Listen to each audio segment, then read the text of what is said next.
Hey guys, so I originally wasn't planning on doing a video, hence why I'm just chilling in my bedroom. But I saw this clip just now and I just was like, I gotta respond to this. I have to respond to this. So let's get into it. This is of The View's Sunny Hostin. They do, I guess, a podcast show now after the show, as if one show isn't bad enough. And so I happened to catch it on YouTube and I was like, let me see what they're saying.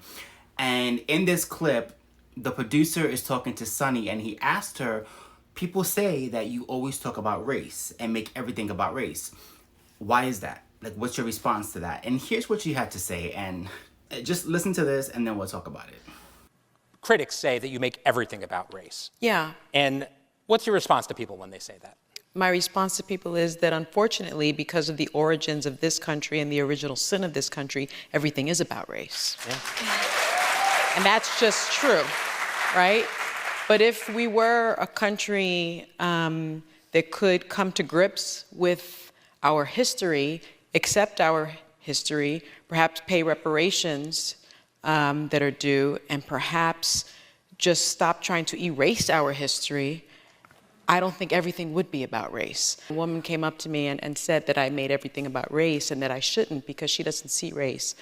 And I sort of used the Trevor Noah line, like, well, are you able to drive? Do you see red, yellow, and green? Like, can you see a stoplight? So you see color. She said she didn't see color.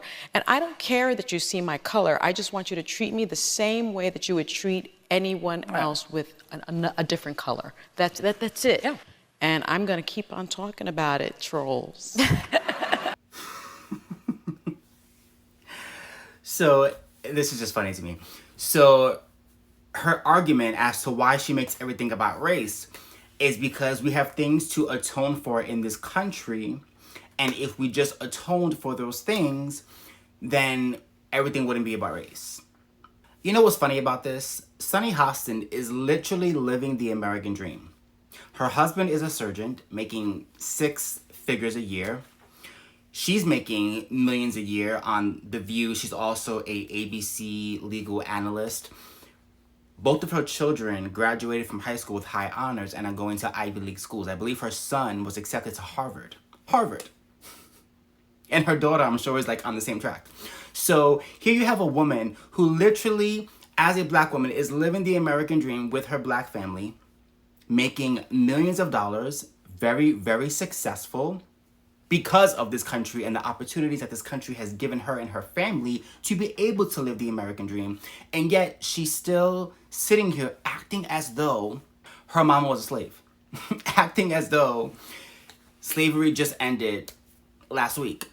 Acting as though she has no opportunities in her life. She's just a poor black woman who's unable to move ahead in life, and it's all because of the evil white man. The funny thing is that she's making more money than most Americans will see in a lifetime. She's making more money than most white people in this country. And yet, she still finds time to be a victim. She still finds time to make money off of being a victim because, trust and believe, her bread and butter is race. Her bread and butter is that division between black and white. Her bread and butter is the victimhood and the victimization that she loves to portray on TV to get people upset and angry and fired up. Because without that, she doesn't have a show. Without that, she has no opinion. Without that, she has no platform. So why would she want that to be fixed? Why would she want unification in this country?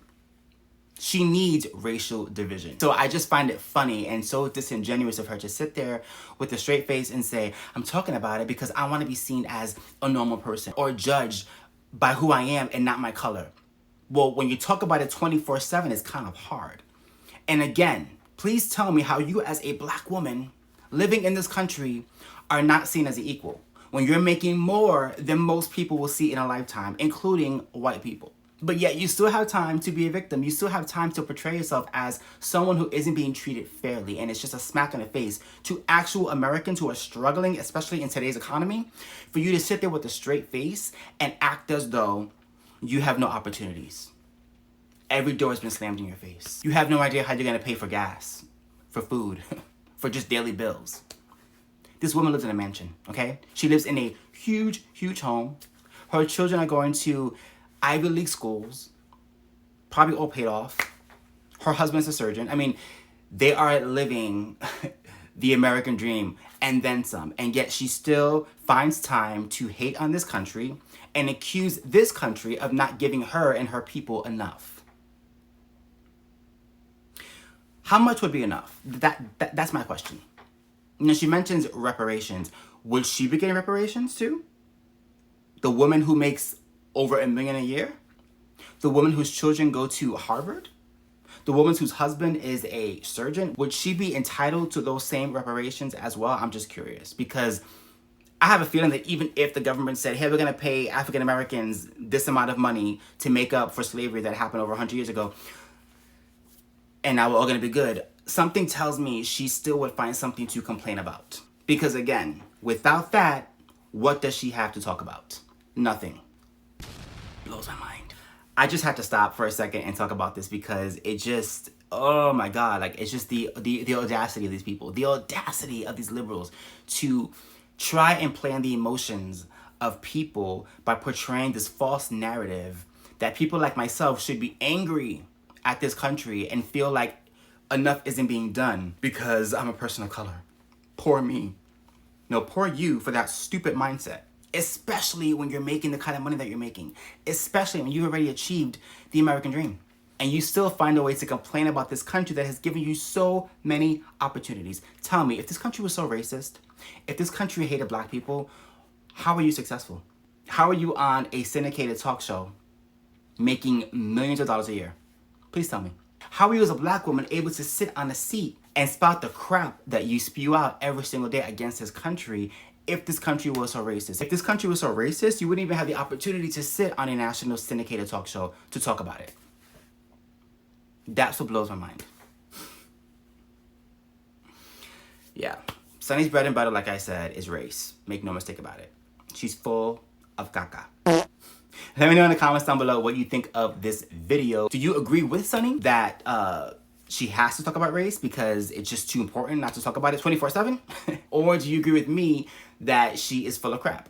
That she is living proof that one can succeed without being white in this country? Who would have thunk it? If you enjoy my content, please do not forget to like, comment, and subscribe. Don't forget to hit the notification bell so you know when I post a brand new video. Until next time.